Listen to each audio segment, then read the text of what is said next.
Namaskaram friends. Let's see Divya Desam number 16. Tirukannamangai. Tirukannamangai. Have you heard this word? I would have used when describing the Panchakrishna Kshetram. This is one of the Panchakrishna Kshetram. This temple of course has Lord Vishnu as a main deity, but we get the name Krishna based on the processional deity's name. All the processional deities, that is Utsavar deities, are Krishnas here. So that's why this is considered as a Krishna Kshetram, one of the Krishna Kshetrams. The other four Krishna Kshetram is Tirukannapuram, Tirukovilur, Tirukannangudi and Kabisthalam. Today we are going to see Tirukannamangai. That's the Divya Desam name. And Perumal's name is Bhaktavatsala Perumal. And the other name is Perumpurakkadal. Let's see why he gets the name Perumpurakkadal. Kadal is ocean of milk, and that's the residence of our Vishnu, correct? Kadal, Parkadal, ocean of milk.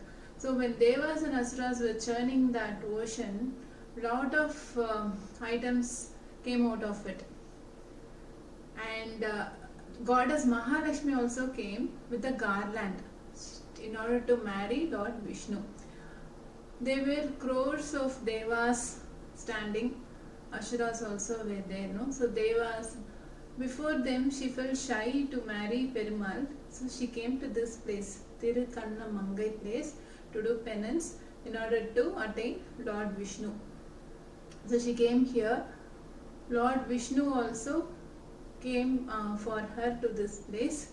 So he left the ocean of milk in order to meet Mahalakshmi here. So that's why we get the name Perumpurakkadal. And here again, as soon as these devas, all the Mukoti Devar we say in Tamil, everyone came to know about Lord Vishnu's marriage with Mahalakshmi. They all came to this place too. Lord Vishnu felt embarrassed because Mahalakshmi felt shy and she came from that place, ocean of milk, just because everyone was there. And here again these devas came, no? So he showed a sign to devas and they all changed to bees, honey bees. We can still see beehives in the sanctum of Mahalakshmi Tayar. And then Lord Vishnu married goddess Mahalakshmi is the history of this temple. This temple's Pushkarni name is Darshina Pushkarni. Usually we say we have to get a holy dip into it to get the benefits, to get the goodness, right? But here, just by seeing the Pushkarni, just by viewing it, the Pushkarni itself is will get us such a goodness to our life. That's the importance and divinity of this Pushkarni. And when I saw the image, I have not been to this temple, but by just seeing the images of this Pushkarni, it is such a big Pushkarni and said to be a biggest one in the state. So that's the history of the temple. The Tirumangal has sung 10 pasarams here, and Tirukannamangai Andan. He is a sage, kind devotee of Lord Vishnu, who spent his entire lifetime and attained moksha from this temple only. One day, he saw two dogs were fighting, and in that fight, one dog lost his life, and then immediately the owners of the dogs came and they started fighting.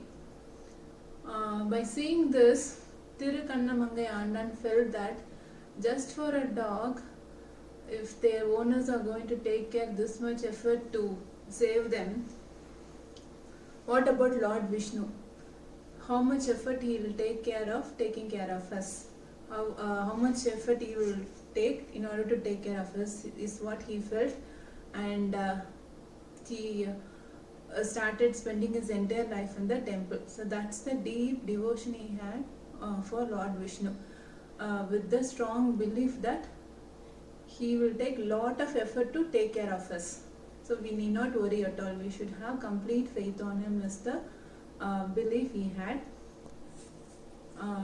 So that's how Lord Vishnu is also. So and the other name for Tayar is Abhishekavalli Tayar here. The shrine is also referred as Sabdamrita Kshetram. Sabdamrita Kshetram, considering the 7 different elements of nature. Those are Vimanam, Mandapam, Aranyam, Tirtham, Kshetram, river and town. Considering these things, this Kshetram is also called as Sabdamrita Kshetram. And the temple has a 90 feet tall Rajagopuram and is enclosed by walls. We can also see the images of Vaikunthanadar and Vishnu. Here, Garuda Alvar, Garuda Perumal, he has very high prominence in this temple. There's a separate shrine for Garuda here, I believe, and he has high prominence in this temple. I've mentioned about Thirukanna Mangayandanu, who spent his entire life in this temple. He is a disciple of Nada Munigal. Nada Munigal is the one who composed the Nalayiram Divya Prabandhams. So he is a disciple of Nada Muni. And he born during 10th century and spent his life in this temple for singing in praise of Lord Vishnu. And Divya Kavi Pillai Peruman has also revered this deity in his works Nutriyettu Tirupati Kovai. And for today's note for the session, let me tell why Ganges is treated as high prominent over other rivers and how it was overcome by Kaveri. Actually, it was not overcome. She wants the same status of Ganges. So let's see the reason. Yesterday I would have quoted about Brahma and Trivikrama Avatar, that is Mahabali Charitram, I would have said. So we know the instance that Lord Vishnu took Vamana Avatar. He appeared as a dwarf and later became Trivikrama to the king Mahabali. So he placed his 3rd feet on the demon king and cleansed Ganga by placing his foot on the river Ganga, and that's how she was purified and she was considered as a high prominent river. Later, Kaveri did the penance and Lord Vishnu gave the boon that she will also be treated as a prominent river during the month of Tula, and that is October month. And also there is other incident that she has to run by touching the feet of Perumal in the Srirangam. That's why if you see, river Kaveri will split into 2, as Kollidam and Kaveri, and she get more prominence as she touches the Perumal's feet in that place. So this is a small note I want to add. Thank you friends. Namaskaram.